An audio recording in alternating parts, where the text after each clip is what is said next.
नमस्कार दोस्तों, welcome to my channel. Imagine करके देखो, अगर हमारे देश में कभी कास्ट को लेकर डिस्क्रिमिनेशन ही ना हुआ करता तो सोचे कैसा होता। तो चलिए बात करते हैं ऐसे समय की जहां पर हमारे देश में कोई भी कास्ट डिस्क्रिमिनेशन हुआ ही नहीं करता था। तो इसको समझने के लिए चलते हैं, थोड़ा स्टार्टिंग से समझते हैं, ठीक है। तो 1500 बीसी यानी कि आज से लगभग 3700 साल पहले, 1500 बीसी टू 600 बीसी, इस समय को कहा जाता था वैदिक काल। मतलब वैदिक पीरियड एक तरह से बोला जाता था। तो ठीक है, अब समझते हैं, अगर किसी को बीसी और एडी का मतलब नहीं पता तो इसको पहले समझ लेते हैं, फिर अपनी वीडियो में आगे बढ़ते हैं ताकि और अच्छे से समझ आए। तो पहले समझते हैं बीसी और एडी की फुल फॉर्म क्या होती है। तो बीसी का मतलब होता है before the birth of Jesus Christ, ठीक है। और जो एडी की फुल फॉर्म है वो है एनो डोमिनी। तो इसका मतलब हुआ क्या, जिसे हम आसान भाषा में ये बोल सकते हैं कि जो जीसस थे उनके जो पैदा होने से पहले वाला टाइम है उसे बोला गया बीसी, ठीक है। और जो उनके बाद वाला टाइम है उसे बोला गया एडी, ठीक है। ये बात क्लियर हो गई। अब इसको थोड़ा और अच्छे से समझने के लिए तो इसे हम एक बार चार्ट में भी समझ लेते हैं कि चार्ट में हम कैसे है, ठीक है, ताकि और अच्छे से समझ आते हैं। तो जो जीरो है, जीरो से जो आगे बढ़ता हुआ टाइम है, जैसे 1 2 3, ये जो साल है तो मतलब ये है एनो डोमिनी, ठीक है। ये तो नॉर्मल साल है, 1 2 3 4। और जो जीरो से पहले है 1 2 3, ये जो जा रहा है, तो देखो यूजुअली हम क्या करते हैं, हम लेफ्ट टू राइट पढ़ते हैं। तो जो लेफ्ट से हम थ्री, जब अगर मानो लेट सपोज अगर हम 3 से 2 पे आ रहे हैं तो इसका मतलब क्या हो रहा है, एक साल हम आगे आ गए। अब वैसे ही अगर हम 3 से 1 पे आना है तो मतलब हमारे को हो गए 2 साल, ठीक है। इसी तरीके से ये चलता है। तो अब ये बीसी और एडी वाली बातें जो क्लियर होगी, ठीक है। अब अपनी वीडियो में आगे बढ़ते हैं। तो हम थे बात कर रहे थे जो 1500 बीसी से लेके 600 बीसी वाला टाइम है, इसे कहा जाता था वैदिक पीरियड, ठीक है। तो इसे वैदिक पीरियड क्यों कहा गया, इसे समझते। तो जो इसे वैदिक पीरियड कहने का कारण है, इस टाइम में जो हमारे 4 वेद है वो लिखे गए थे। कौन कौन से, ऋग्वेद, सामवेद, यजुर्वेद और अथर्ववेद। ये चारों जो वेद है उस समय लिखे गए थे, इसलिए इस टाइम को बोला गया है वैदिक पीरियड, ठीक है। अब आगे समझते हो। तो देखो ये तो क्लियर हो गया है वैदिक पीरियड किसे कहा जाता है, कौन से टाइम को। अब एक क्वेश्चन आपके माइंड में जरूर आएगा कि वेद किसने लिखे थे। तो वेद लिखे थे आर्यंस ने। तो एक क्वेश्चन आएगा कि आर्यंस कौन थे। तो यार जो आर्यंस थे ना, ये लोगों का ग्रुप था जिन्हें आर्यंस बोला गया था। और ये कहाँ पे थे, ये जो सेंट्रल एशिया है, ये वहां से इंडिया की साइड आए।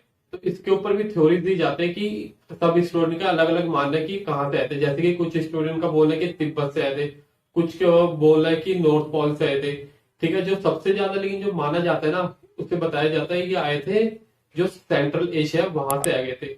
तो इसका भी एक रीजन है कि सबसे ज्यादा ऐसा क्यों माना जाता है, ठीक है। तो इसका जो रीजन है वो ये है कि जो सेंट्रल एशिया वाला रीजन है वहां पे हमें इंस्क्रिप्शन मिले हैं। अब ये इंस्क्रिप्शन क्या होता है, जैसे कि हम ऐसे समझ सकते हैं, जैसे आज हम कुछ डॉक्यूमेंट्स होते हैं, जब हम कुछ लिखते हैं तो वो क्या करते हैं, हम पेपर में लिख देते हैं।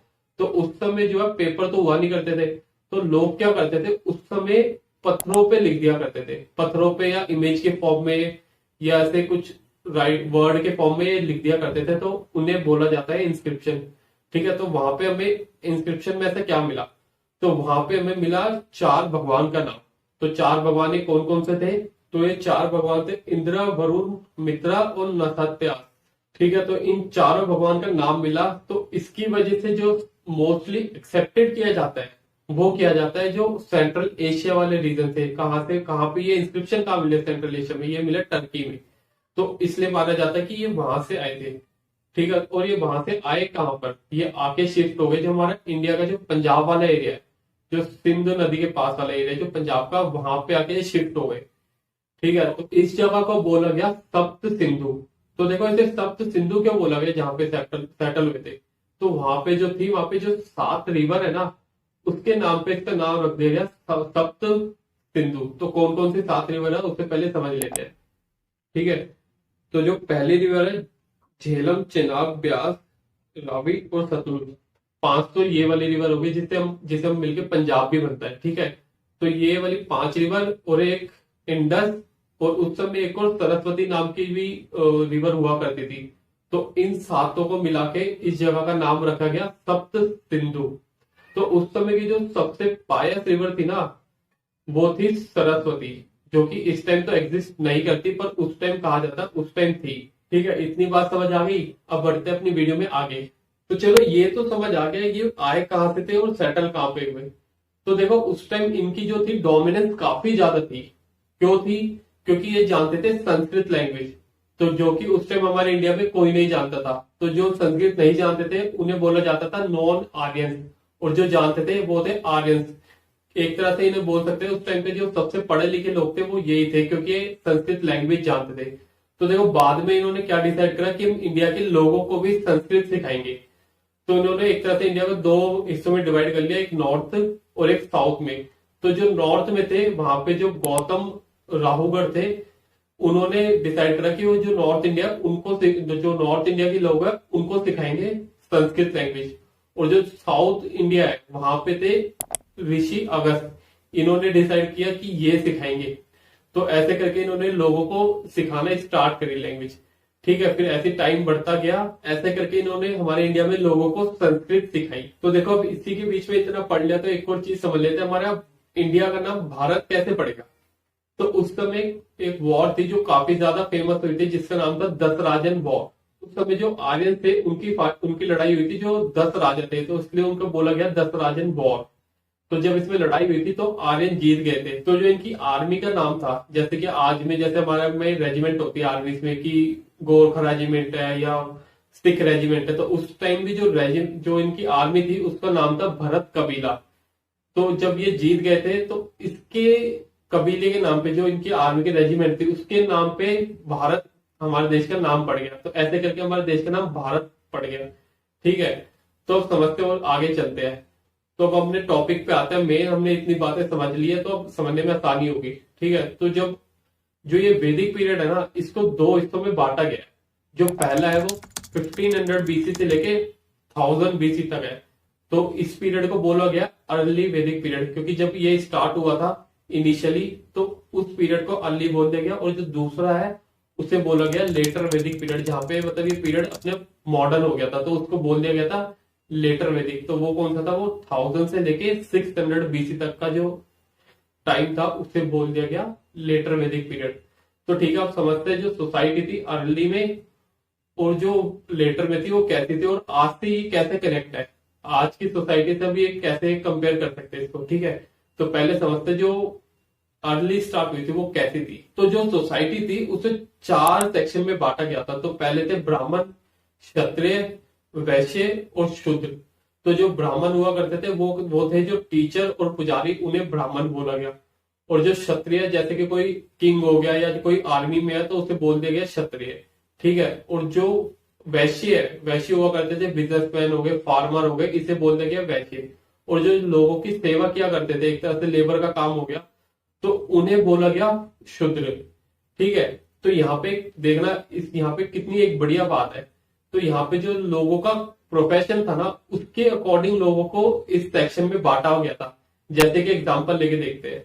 ठीक है, जैसे मानो कि एक फैमिली में 4 लोग हैं। एक जो फादर है वो है टीचर, ठीक है, और उनके मान लो 2 बेटे हैं। एक बेटा है आर्मी में और एक बेटा है फार्मर, और जो उनकी मदर है वो एक तरह से समझ लो घर का काम करती है। तो आप समझते जो फादर हो गया वो ब्राह्मण हो गए। जो उसका बेटा है एक आर्मी में गया तो उसे बोला जाएगा वो क्षत्रिय वाले उसमें आ गया। और जो दूसरा बेटा है उसे बोला जाएगा जो कि फार्मर कर रहा है, बिजनेस मैन है, तो उसे बोला जाएगा वैश्य। और जो उनकी मदर है एक तरह से उसे बोला जाएगा शूद्र। तो एक ही घर में चारों रहा करते थे। तो देखो सोच के देखो कितना बढ़िया था कि चारों जो सेक्शन के लोग हैं वो एक ही घर में रहा करते थे। तो सोचो उस टाइम डिस्क्रिमिनेशन होगा कैसे। अब कोई ये तो नहीं बोल सकता ना कि हाँ भाई मेरी मदर शूद्र है तो भाई मैं उसका खाना नहीं खाऊंगा, ऐसा तो बिल्कुल भी नहीं होता होगा। ठीक है, अब यहाँ पे ऐसा होने का सवाल ही नहीं उठता। तो और इसके बारे में थोड़ा और जानते हो कैसी सोसाइटी थी उस टाइम। ठीक है, तो जो सोसाइटी थी उस टाइम जो काऊ थी ना, काऊ को सबसे ज्यादा माना जाता था। उस टाइम जो पूजा किया करते थे, एक तरह से जो लोगों की वेल्थ देखी जाती थी ना, वो कितना अमीर है गरीब वो देखी जाती थी, लोगों के पास कितनी गाय है। तो इस तरीके से उसकी वेल्थ देखी जाती, जिसके पास जितनी ज्यादा गाय है उसे उतना अमीर माना जाता था। और उस टाइम ये बोल सकते जो लड़कियां थी, लड़कियों की स्थिति भी काफी अच्छी थी, मतलब ठीक ठाक बोलेंगे। जहां पे लड़कियों को भी पॉलिटिकल कुछ होता था तो वहां पे भी उनको भी बुलाया जाता था। ठीक है। और जो ये एक तरह की जो उस टाइम सोसाइटी थी ना, वो थी पैट्रियार्किकल सोसाइटी, मतलब पितृसत्तात्मक सोसाइटी थी, जहां पे मतलब जैसे कि अगर जो पिताजी की कोई भी संपत्ति वो अपने बेटे को दी जाती थी, जो कि आज भी ऐसा होता है, तो उस टाइम भी ऐसा हुआ करता था। तो अब समझते हैं अपना जो इसका लेटर पीरियड है, तो वहां पे ऐसा क्या हुआ। तो जैसे देखो जो टाइम बढ़ता गया ना, तो चीजें देखो थोड़ी रिजिड होती गई। जो 4 सेक्शन बटे हुए थे ना, ब्राह्मण, क्षत्रिय, वैश्य और शूद्र, तो इनमें क्या होने लग गया, अब एक तरह से जो ब्राह्मण थे ना, उनकी डोमिनेंस ज्यादा होती थी। तो ऐसे क्या हुआ, लोगों को उस टाइम फिर बन गया, उसके अकॉर्डिंग ही उन्होंने बना लिया। तो कुछ लोग जो पढ़े लिखे थे, उन्होंने वो आगे ब्राह्मण वाले सेक्शन में, और जो लोग लड़ाई वगैरह करते थे आर्मी में थे, वो आगे क्षत्रिय बने हुए, और जो बाकी बच गए, जो वैश्य, जो फार्मर थे, वो वैश्य वगैरह में आ गए, और जो बच गए वो जो ना पढ़े लिखे थे ना कुछ, उनको लेकर कर दिया सीधा शूद्र में। तो ऐसे करके सोसाइटी क्या होगी, रिजिड हो गई। यहाँ पे फिर होने लग गया जो जैसे अगर कोई जो उसका सेक्शन है ना जो चुना जाएगा, वो बाय बर्थ ही होगा, ऐसे नहीं होगा कि उसके प्रोफेशन से चुना जाएगा। तो फिर यहाँ से क्या हुआ, डिस्क्रिमिनेशन स्टार्ट हो गया एक तरीके से। तो सोच के देखो, जो इनिशियल है ना, वो स्टार्ट ऐसे ही हुआ था कि जो उसके प्रोफेशन के अकॉर्डिंग चुना जाता था, बाद में क्या कर दिया, उसको बाय बर्थ कर दिया। और आज तक भी क्या होता है, हम बाय बर्थ ही देखते हैं कि ये बाय बर्थ अगर ब्राह्मण है तो ब्राह्मण ही माना जाएगा। अर्ली स्टेज में देखें, अगर उसने चारों वेद पढ़ लिया किसी ने, इसका मतलब वो ब्राह्मण है। तो देखो वो वाला ज्यादा बेटर हुआ करता था एक तरह से देखे जाएगा। मेरा ओपिनियन है, अगर मैं अपने ओपिनियन में बोलूं, कि जो अर्ली वैदिक पीरियड का जो सेक्शन वाला सिस्टम था ना, वो काफी ही बेहतर है मेरे अकॉर्डिंग। तो आप भी कमेंट में जरूर बताना कि आपको कैसा लगता है, कि जो लेटर वाला ठीक था या अर्ली वाला ठीक था। ठीक है। तो इस टाइम जो लेटर में आप समझते जो लड़कियों की स्थिति कैसी हो गई थी, तो जो लड़कियों का देखा गया था ना, स्टेटस अब यहाँ पे कम डिक्लाइन होने लग गया था एक तरीके से। जैसे पहले बुलाया जाता था लड़कियों को, पॉलिटिकल को सभा होती थी उसमें भी, तो यहाँ पे क्या हुआ, लड़कियों को मना कर दिया आने से। और लड़कियों को एक तरह से बोलने लगे कि जो लड़कियां है वो दुख का कारण है। तो सोच के देखो, जो लड़कियों का दुख का उस टाइम ऐसे कारण बोलेंगे, तो फिर लड़कियों को एक तरह से कहाँ से इक्वालिटी मिलेगी। तो ऐसा बोला जाने लग गया, और जो लड़का उसे घर का प्रोटेक्टर बोला गया। तो सोचो, इस तरीके से ऐसे डिस्क्रिमिनेशन बढ़ता गया, लड़के लड़की में भी, और कास्ट में भी काफी ऐसे ज्यादा बढ़ गया। और फिर जैसे कि पहले जो था अर्ली में, जिसके पास जितनी ज्यादा काव थी उसे माना जाता था अमीर, इस तरीके से देखा जाता था उसकी वेल्थ को। और यहाँ पे क्या होगा, लैंड ज्यादा इंपॉर्टेंट हो गई। तो इस ये ऐसे चेंज आ गया। और जो एक तरह से देखे गया था ना, उस टाइम जो काव की, जैसे उस टाइम भी पेनल्टी दी, जैसे अगर कोई काव को मार देता था ना, तो उसको डेथ पेनल्टी दी जाती। और इससे पहले मैंने एक वीडियो बनाई थी इंडस वैली सिविलाइजेशन पे, तो उसमें देखना, उसमें कैसे एडवांस शहर थे और वहां पे ये सब चीजें नहीं थी। तो ये जो है, ये उसके बाद के टाइम वाला है, क्योंकि वो जो इंडस वैली सिविलाइजेशन थी, वो जो सिविलाइजेशन थी वो खत्म हो गई थी, वो सभ्यता। उसके बाद ये स्टार्ट हुआ था वैदिक पीरियड। तो इसे जो बोल सकते हैं, वो एक तरह से गांव वाला एरिया बोल सकते हैं, और वो जो था वो अर्बन था, और ये क्या था, ये रूरल था। ठीक है। तो चलो, इसी के साथ अपनी आज की वीडियो यहीं पे एंड करते हैं। और वीडियो आपको कैसी लगी ये कमेंट में जरूर बताना। अगर वीडियो अच्छी लगी हो, इन्फॉर्मेटिव लगी हो, तो वीडियो को लाइक कर देना, चैनल को सब्सक्राइब कर लो, और मिलते हैं अपनी आने वाली नेक्स्ट वीडियो में। तब तक के लिए जय हिंद।